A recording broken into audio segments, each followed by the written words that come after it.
Hello guys, welcome back to my channel. आज हम करने वाले हैं लीड कोड का प्रॉब्लम नंबर 3698। ये वीकली कॉन्टेस्ट का प्रॉब्लम नंबर 2 है, split array with minimum difference. इसके बाद कल तक प्रॉब्लम 3 भी मैं अपलोड कर दूंगा। और सबसे पहले समझ लेंगे इसमें हम प्रॉब्लम स्टेटमेंट क्या है और फिर देखेंगे कि इसका लॉजिक हम कैसे बना सकते हैं। तो एक नम्स एरे गिवन है हमें इसके अंदर। एरे की क्या करनी है, इसमें हमें एरे की स्प्लिटिंग करनी है। लिखा हुआ है split array with minimum difference. मतलब क्या हुआ, यहाँ पे मान लो हमारे पास 1 3 2 का कोई एक एरे गिवन है, ठीक है। तो हमें इस एरे को स्प्लिट करना है। मान लो मैंने ऐसे स्प्लिट कर लिया, तो क्या एरे बने, एक पार्ट मेरा बना 1 3, एक पार्ट मेरा बना 2। तो इस पार्ट का सम कितना हुआ 4 और इस पार्ट का सम कितना हुआ 2, तो इनका डिफरेंस क्या हुआ 2। ठीक है, मतलब एब्सोल्यूट डिफरेंस लेना है ना। एक तो ये कंडीशन है कि एरे को स्प्लिट करके बताना है कि मिनिमम डिफरेंस क्या हुआ दोनों एरेस का। ठीक है, मिनिमम डिफरेंस बताना है, ये पहली कंडीशन है। दूसरी कंडीशन ये है कि आप जो दो एरे ले रहे हो ना, जो दो सब एरे आप ले रहे हो, पहला एरे और दूसरा एरे, तो वो दोनों एरे, वो उसमें से जो लेफ्ट वाला एरे है, जो लेफ्ट वाला है वो क्या होना चाहिए, स्ट्रिक्टली इंक्रीजिंग होना चाहिए, मतलब असेंडिंग ऑर्डर में उसके एलिमेंट्स होने चाहिए। और जो राइट वाला एरे है वो क्या होना चाहिए, स्ट्रिक्टली डिक्रीजिंग होना चाहिए। ठीक है, ये कंडीशन भी फुलफिल होनी चाहिए। तो ओवरऑल हमारे पास हमें दो कंडीशन का ध्यान रखना है। सबसे पहली कंडीशन, जो डिफरेंस है वो मिनिमम निकालना है, और डिफरेंस उसी का होना चाहिए जिस एरे का लेफ्ट इंक्रीजिंग हो और एरे का राइट डिक्रीजिंग हो। किसी भी एलिमेंट को मिस नहीं कर सकते। दोनों को मिलाकर कंप्लीट एरे बनना चाहिए, क्यों तभी यहाँ पे लिखा हुआ है कि एरे को हमें स्प्लिट करना है। ठीक है, कोई से भी सब एरे हम नहीं ले सकते, हमें बीच में से एरे को स्प्लिट करना पड़ेगा। तो आपको प्रॉब्लम स्टेटमेंट क्लियर है। बिल्कुल स्टेप बाय स्टेप इसका लॉजिक बनाएंगे। पहला जो इसका स्टेप है, मैं पहले इसकी कंडीशन फुलफिल कर रहा हूँ कि यार मिनिमम डिफरेंस को लेके सोचते हैं। अभी आप भूल जाओ कि कोई दूसरा क्वेश्चन भी है, आपको भी प्रॉब्लम ऐसे ही करनी चाहिए कि आपको प्रॉब्लम को पहले सब प्रॉब्लम में तोड़ना चाहिए कि यार पहली कंडीशन बताओ क्या है, उसके लिए मैं क्या सोच सकता हूँ, दूसरी कंडीशन क्या है, उसके लिए क्या सोच सकता हूँ, है ना। मैं हमेशा बोलता हूँ आपको कि आप सोल्यूशन मत देखना, आप ये समझना कि हम उस सोल्यूशन तक कैसे पहुँचे। इससे क्या हुआ कि आप इस टाइप के काफ़ी सारे प्रॉब्लम्स खुद से कर पाओगे। तो मिनिमम डिफरेंस हमें निकालना है, ठीक है। तो एक काम हम क्या कर सकते हैं, मैं इसी का एग्जांपल लूँगा 1 3 और 2। एक काम हम ये कर सकते हैं, अब ब्रूट फोर्स की बात मैं नहीं कर रहा हूँ क्योंकि ब्रूट फोर्स आपको आता होगा। यार ब्रूट फोर्स में करना ही क्या है, आपको हर एक पार्ट को स्प्लिट करना है, दो एरेज बनाने हैं और उन दोनों एरेज को चेक कर लेना है इंक्रीजिंग है या डिक्रीज, मतलब सारे काम स्टेप बाय स्टेप होते हैं ब्रूट फोर्स में। तो वो आप लिख लोगे, अगर आप कॉन्टेस्ट दे रहे हो तो आप ब्रूट फोर्स तो लिख ही लोगे। ठीक है, तो हम क्या देख रहे हैं, हम यहाँ पे ये देख रहे हैं कि हम उस अप्रोच को कैसे और अच्छा कर सकते हैं। तो 1 3 2 है, तो पार्टीशन कर, मैं यहाँ तो पार्टीशन नहीं डाल सकता क्योंकि ये पूरा एरे एक साइड आ जाएगा और फिर इधर कुछ भी नहीं बचेगा, तो एम्प्टी एरे भी नहीं होना चाहिए, है ना। तो तीन एलिमेंट्स है, तो मेरे पास पार्टीशन पॉसिबल है 1 और 2। मैं दो जगह पे पार्टीशन कर सकता हूँ, 1 3 और 2, या फिर मैं कर सकता हूँ 1 और 3 2। ठीक है, इतना आपको समझ में आता है। हमें करना क्या है इसके अंदर, हमें ये करना है कि हमें इस पूरे को ऐड करना है और इसमें भी सारे एलिमेंट्स को ऐड करना है और दोनों के हमें डिफरेंस निकालने हैं। ठीक है, तो इसको करने का एक बहुत अच्छा तरीका होता है, मैं डायरेक्ट तरीका नहीं बता रहा आपको, पर आप ये सोचो कि आप कैसे करोगे। अगर आप ब्रूट फोर्स से करने जाओ तो आप पहले इसको लोगे, 1 को पकड़ोगे, 3 को पकड़ोगे, ऐड करोगे, है ना, 4 आ गया, है ना। या फिर यहाँ से थोड़ी ना होगा, पहले तो ये पार्टीशन आएगा तो 1 आएगा, 1 पहले पार्टीशन लेगा, फिर 3 2 दूसरी बार। तो आपने इसको पकड़ा, 1 को आपने पकड़ा, ठीक है, आपने इसको एक अलग सम में स्टोर कर लिया और फिर बाकी सबका आप सम निकाल रहे हो 3 से लेके एंड तक। तो 5 आपको मिला और आपने 4 कैलकुलेट कर लिया। ठीक है, इसके बाद क्या कर रहे हो, अगले पे गए 3 पे, तो आपने क्या किया, 3 इसको दे दिया और इसमें से 3 को माइनस कर दिया। ऑब्वियस यार, 3 इसमें प्लस कर दो और इसमें 3 पहले से था, 3 मैंने माइनस कर दिया। सेम यही काम करोगे इसके लिए, फिर आगे के लिए। तो आप क्या कर रहे हो, आपने एक बार जोड़ लिया और फिर उसके बाद आप बस आने वाले एलिमेंट को लेफ्ट में ऐड कर रहे हो और राइट में सबट्रैक्ट कर रहे हो। तो इस सेम काम को करने का एक तरीका है हमारे पास, प्रीफिक्स और सफिक्स।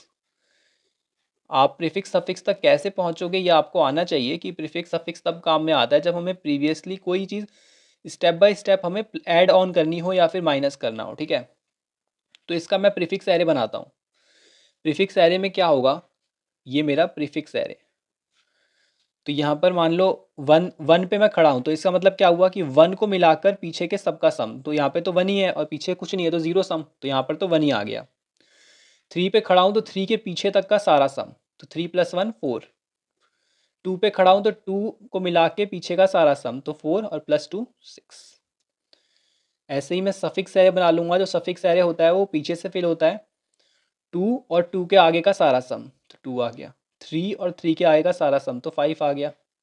वन और वन के आगे का सारा सम, तो सिक्स आ गया। ठीक है, अब इससे फ़ायदा क्या हुआ, इससे हमें क्या फ़ायदा, यहाँ मैं बना लेता हूँ, वहाँ स्पेस नहीं है। वन थ्री टू, मान लो आप इस इंडेक्स पर हो एंड यू वांट कि आप ये निकालो, मतलब यहाँ पर आप पार्टीशन डाल के इधर का सम निकालो, इधर का सम निकालो एंड दोनों का डिफरेंस निकाल दो। तो how can you get from prefix and suffix, आप प्रीफिक्स और सफिक्स से इस चीज़ को कैसे यूज़ कर सकते हो।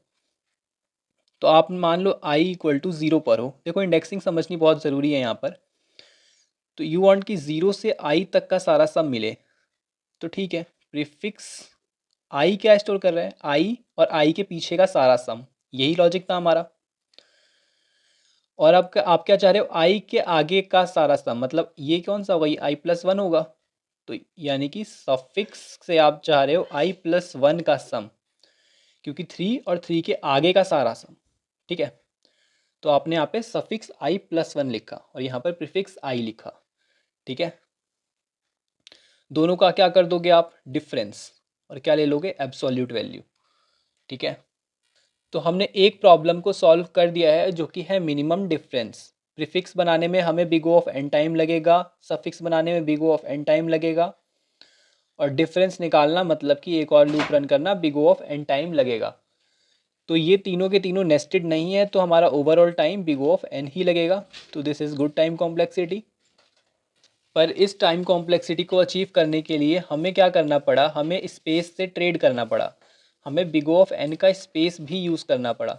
तो यहाँ पर टाइम स्पेस ट्रेड आप देख सकते हो, अगर आप स्पेस से ट्रेड नहीं करते तो आपकी टाइम कॉम्प्लेक्सिटी आती big O of n square, आपको बार बार लूप को रन करना पड़ता। ठीक है, या फिर आप डायनामिकली भी सम को कैलकुलेट कर सकते हो, आपकी मर्ज़ी है। मैंने प्रीफिक्स सफिक्स का यूज़ किया ताकि चीज़ें सिंपल रहें। अब देखो आप कैसे यूज़ कर सकते हो, पहले तो आप क्या करो, पूरा सम निकाल लो। ठीक है, एक सम निकाल लिया आपने और एक प्रीफिक्स रखो ज़ीरो। जैसे ही ट्रेवर्स करो तो ऐट द टाइम, मतलब at this loop, on this loop, इस लूप के अंदर आपको क्या करना है, इसको ऐड करना है प्रीफिक्स में, और जो भी आप प्रीफिक्स में ऐड कर रहे हो उसको सफिक्स में से माइनस कर दो। तो इससे आपको क्या मिल जाएगा, इससे आपको इस पॉइंट के लिए कम से कम प्रीफिक्स और सफिक्स का सम मिल जाएगा, और आप उसको डिफरेंस कर सकते हो। सेम आप इसके लिए करो, फिर सेम आप इसके लिए करो। ठीक है, ऐसे भी आप कर सकते हो, कोई प्रॉब्लम नहीं है, बता दिया मैंने आपको। ठीक है, चीज़ों को सिंपल जितना रखे उतना अच्छा होता है। उससे क्या होता है, आपको big O of and time complexity भी मिल जाएगी और स्पेस का ऑप्टिमाइजेशन भी हो जाएगा। तो और क्या कर सकते हैं इसके अंदर, पहली कंडीशन तो हमने अचीव कर ली। दूसरी कंडीशन क्या होगा, दूसरी कंडीशन होगी इसके अंदर आपका ये लेफ़्ट वाला पार्ट जो है वो स्ट्रिक्टली इंक्रीजिंग होनी चाहिए, और जो राइट वाला पार्ट है वो स्ट्रिक्टली डिक्रीजिंग होना चाहिए। ठीक है, तो लेफ़्ट पार्ट को कैसे इंश्योर कर सकते हैं कि वो इंक्रीजिंग रहे, और राइट पार्ट को कैसे। तो यहाँ पे एक और चीज़ आती है कि यार हमने लेफ़्ट और राइट तोड़ लिया है, तो क्यों ना हम मैनुअली चेक कर ले, पर मैनुअली चेक करने में ना, बार बार चेक करने में बहुत ज़्यादा ओवरहेड हो जाएगा। तो हमें प्रीफिक्स सफिक्स की तरह ही कोई पक्का मेथड खोजना पड़ेगा जो इस चीज़ को टैकल करे। तो यहाँ पर एक कॉन्सेप्ट आता है बूलियन का, बूलियन एरे का। जैसे आपने यहाँ पर सम को स्टोर करने के लिए इंट एरे बनाया, वैसे ही मैं ये बूलियन एरे बनाऊंगा, क्योंकि देखो ये तो मैंडेटरी है कि सारे एलिमेंट्स होने ही चाहिए। तो देखो वन थ्री एंड टू, मैंने दो बूलियन एरे बनाए। अब देखो जैसे ही मैं यहाँ पर हूँ, तो यहाँ पर हूँ तो ये क्या स्टोर करेगा, ये मेरा प्रीफिक्स है बूलियन एरे और ये मेरा सफिक्स है। ठीक है, ध्यान से समझना, ये इंपॉर्टेंट कॉन्सेप्ट है। यहाँ पे वन है तो वन से इधर मैं इंश्योर करूँगा सारे इंक्रीजिंग रहें। तो वन तो पहला है, तो यहाँ पे तो ऑलरेडी ट्रू मार्क होगा कि हाँ भाई यहाँ पे सारे इंक्रीजिंग है। फिर यहाँ पे आ जाऊँगा, अब बस मुझे एक चीज़ चेक करनी है कि क्या जो मेरा अभी एलिमेंट आया है वो पिछले से बड़ा है या नहीं है। अगर बड़ा है तो ये ट्रू मार्क होगा। जब मैं इस पे आऊँगा तो मुझे यही चेक करना है कि क्या मेरा जो अभी वाला एलिमेंट है वो पिछले से बड़ा है, बड़ा नहीं है तो फॉल्स मार्क हो जाएगा। ठीक है, और अगर इसके आगे कितने भी नंबर्स होते हैं वो सारे के सारे फॉल्स ही मार्क होते हैं ना। क्यों फॉल्स मार्क होते? क्योंकि यहाँ पर अगर आगे कहीं भी पार्टीशन डालते हो तो यहाँ पर तो इसका इंक्रीजिंग ऑर्डर ब्रेक हो चुका है ना, तो इसलिए आगे सारे फॉल्स ही होंगे। अब आगे देखो क्या कर रहे हैं, सफिक्स में यहाँ पे टू है, तो टू पे क्या इंश्योर करेंगे कि इसके इधर की साइड, राइट की साइड सारा डिक्रीजिंग ऑर्डर हो। तो यहाँ पर क्या डालेंगे, यहाँ पर हम ट्रू डालेंगे क्योंकि अभी तो एक ही एलिमेंट है ना। फिर उसके बाद मुझे क्या चेक करना है कि जो अगला एलिमेंट आएगा ना वो अभी वाले से बड़ा हो। पीछे वाला एलिमेंट बड़ा होगा तो ये क्या होगा, 3 2 डिक्रीजिंग ऑर्डर होगा, तो यहाँ पे भी ट्रू आ जाएगा। फिर मुझे देखो यहाँ पे 1 मिला, तो 1 क्या है, 1 छोटा है, तो यहाँ पर आ जाएगा फॉल्स। ठीक है, तो ये मेरे बूलियन एरे हो गए। एक बार मैं इसके लिए भी आपको करके दिखा देता हूँ, 3 1 2 के लिए। 3 1 2 तो आपको बूलियन ज़्यादा अच्छे से समझ में आ जाएगा। देखो ये मेरा प्रीफिक्स वाला है, ठीक है, जो इधर से चलेगा, जो लेफ्ट का ट्रैक रखेगा। तो देखो यहाँ पे ऑन पहले ओनली 3 है, तो 3 के लिए तो ट्रू ही होगा। फिर 3 के बाद 1, तो डिक्रीजिंग ऑर्डर हो गया, देखो यहीं पे डिक्रीजिंग हो गया, 3 के बाद 1 आ गया, फॉल्स फॉल्स, इसके आएंगे सारे फॉल्स। ठीक है, अगर मैं सफिक्स के लिए बनाऊँ तो टू के लिए तो ट्रू होगा, तो पहले ही मैं इसको ट्रू मार्क करके रखूँगा। अब इसके आगे क्या है, 1, तो ये क्या हो गया, ये डिक्रीजिंग नहीं रहा, ये इंक्रीजिंग हो गया, तो यहाँ पे फॉल्स फॉल्स। तो ये हो गया इसके लिए, है ना। तो ये एक प्रॉब्लम भी मेरी सॉल्व हो गई कि इंक्रीजिंग और डिक्रीजिंग मुझे कैसे पता चलेगा कि मैं जिस पे हूँ अभी, जिस इंडेक्स पर मैं हूँ वो इंक्रीजिंग है या डिक्रीजिंग है। तो ऐसे आप ये निकाल लोगे, ऐसे आप ये निकाल लोगे। तो चलो एक बार इसके इम्प्लीमेंटेशन को भी देख लेते हैं और फिर इसको ड्राई रन करके अच्छे से समझ लेंगे।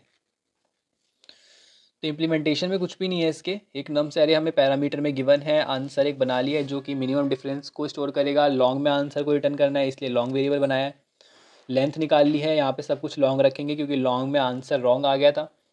ठीक है, इंटीजर ओवरफ्लो की वजह से। तो प्रीफिक्स सम कैसे बना रहे हैं, ज़ीरो पे पहले नाम ज़ीरो को स्टोर करवा दिया। मैं आपको ड्राई रन करके दिखा देता हूँ, समझ में आ जाएगा। 3 1 2, ठीक है। मान लो मुझे इसका प्रीफिक्स बनाना है, तो कैसे बनाऊंगा प्रीफिक्स? प्रीफिक्स बनाने के लिए पहले तो यहाँ पर देखो प्रीफिक्स सम ज़ीरो पे नम्स ज़ीरो डाल दिया, 3 डाल दो यहाँ पे। 1 से लूप रन हो रहा है, तो 1 पे क्या आएगा, पीछे वाला ज़ीरोवेथ वाला, है ना, एक कम वाला आई से, और नम्स आई प्रीफिक्स के साथ वाला। तो ये इस पे है तो ये 7 वाला आ गया नम्स पे, और ये पीछे वाला 3 + 1 4, तो यहाँ 4 आ गया, ऐसे ही 4 + 2 6। तो ये बन गया प्रीफिक्स। सफिक्स बना लेते हैं, सफिक्स कैसे बनेगा, पीछे से। तो पहले सफिक्स मैंने एरे बना लिया है और यहाँ पे n-1 पीछे वाले को स्टोर करवा दिया। n-1 ये था तो n-2 ये होगा, यहाँ से लूप रन होगा 0 तक। तो i और i+1 सफिक्स में से i+1 आगे वाले को और नम्स i वाले को, करंट वाले को। करंट ये है, आगे वाला ये है, दोनों को ऐड करो और डालो 3, 3 + 3 6। ठीक है, तो ये आ गया सफिक्स एरे। अब बारी है बूलियन एरे बनाने की, जो कि बताएगा, अभी आपको समझ में नहीं आ रहा है कि बूलियन एरे कैसे बताएगा, तो अभी आपको समझ में आ जाएगा। तो यहाँ पर मैंने b1 बूलियन एरे बना लिया है, ठीक है, जो बताएगा कि लेफ़्ट से इंक्रीजिंग है या नहीं है। तो इसे बनाने का क्या देखो यहाँ पे b1 0 पे मैंने ट्रू मार्क किया है पहले ही, तो यहाँ पे तो पहले ही ट्रू हुआ क्योंकि सिंगल एलिमेंट के लिए तो यार वो इंक्रीजिंग ही होगा और डिक्रीजिंग भी होगा। 3 और 1 तो यहाँ पर फॉल्स हो जाएगा, यहाँ पर फॉल्स हो जाएगा, क्योंकि जैसे ही 3 से 1 होगा, मैं आपको इससे पीछे बना के दिखा देता हूँ। देखो 3 1 2 था, तो b1 जो मेरा है वो क्या बन रहा है, पहले तो यहाँ पर मैंने ट्रू मार्क करवा दिया था, 1 से यहाँ पे लूप रन हो रहा है। तो जैसे ही nums i less than equal to, अब देखो इक्वल टू भी नहीं चाहिए, इक्वल टू पे भी आपको ब्रेक करना पड़ेगा क्योंकि स्ट्रिक्टली है। तो जैसे ही पीछे वाला जो है, जैसे ही आगे वाला जो है वो कम हो जाएगा, मतलब कि इंक्रीजिंग नहीं रहेगा, डिक्रीजिंग हो जाएगा, तो वहाँ पर मैं क्या कर दूंगा, लूप को ब्रेक, तो ऑटोमेटिकली सब पे फॉल्स ही स्टोर हो जाएगा क्योंकि बाय डिफ़ॉल्ट फॉल्स स्टोर रहता है। तो यहाँ पर ट्रू तब तक करेंगे जब तक होगा, ये तो दूसरे बार में ही ब्रेक हो जाएगा, तो फॉल्स हो जाएगा, फॉल्स हो जाएगा। सेम b2 के लिए भी करेंगे, तो 2 के लिए तो पहले ही यहाँ पर ट्रू को स्टोर करवा लिया है, फिर n-2 से ट्रेवर्स किया है। अब मुझे ऐसा चाहिए, डिक्रीजिंग चाहिए, तो अगर ये बड़ा, ये अगर छोटा हो जाता है, i यहाँ पे है तो i-1 अगर छोटा हो जाता है, देखो i-1 मतलब i+1 अगर बड़ा हो जाता है ना, बड़ा या बराबर होता है तो ब्रेक कर दो। तो यहाँ पे ट्रू, यहाँ पे फॉल्स, यहाँ पे फॉल्स, क्योंकि देखो 2 के बाद 1, तो ये i+1 है, ये i है, तो i+1 बड़ा हो गया है, ठीक है। फिर उसके बाद ये मेरा फाइनल लूप है, ठीक है। मैं यहाँ पे प्रीफिक्स एरे बना लेता हूँ वापस से, 3, 4 और 6। सफिक्स बना लेता हूँ, सफिक्स क्या बनेगा, 2, 3 और 6। 4 एरे हो गए मेरे पास। These are for increasing and decreasing and these are for sum. तो i=0 से रन होगा, n-1 तक रन करेंगे, क्योंकि पार्टीशन n-1 तक ही हो सकता है, यहाँ तक ही पार्टीशन चलेगा। तो पहले यहाँ पे आएंगे, तो bi और bi+1, क्या ये दोनों ट्रू दे रहे हैं? इसका मतलब है क्या लेफ्ट पार्ट इंक्रीजिंग है और राइट पार्ट क्या डिक्रीजिंग है? तो लेफ्ट पार्ट इंक्रीजिंग, हाँ है, लेफ्ट पार्ट तो इंक्रीजिंग है, 3 इंक्रीजिंग है। 1, 2 क्या डिक्रीजिंग है? 1, 2 डिक्रीजिंग नहीं है, फॉल्स है यहाँ पे, तो इस पे रन नहीं होगा। अगला आइट्रेशन होगा तो फॉल्स, ट्रू, अगेन फॉल्स, और यहाँ पे तो लूप एंड हो जाएगा। और देखो हमें ऐसा कोई भी नहीं मिल रहा है जहाँ पे हम कह सके कि लेफ़्ट पार्ट इंक्रीजिंग है और राइट पार्ट डिक्रीजिंग है। ये इंक्रीजिंग है, ठीक है, ये डिक्रीजिंग नहीं है, ये इंक्रीजिंग है, इंक्रीजिंग नहीं है, डिक्रीजिंग है। तो देखो कभी भी दोनों चीज़ें साइमल्टेनियसली ट्रू नहीं हो रही हैं। जैसे ही ट्रू हो जाएगा तो आंसर से कंपेयर होके prefix sum i minus suffix sum i+1 आपको एब्सोल्यूट डिफरेंस यहाँ पे दे देगा, ठीक है।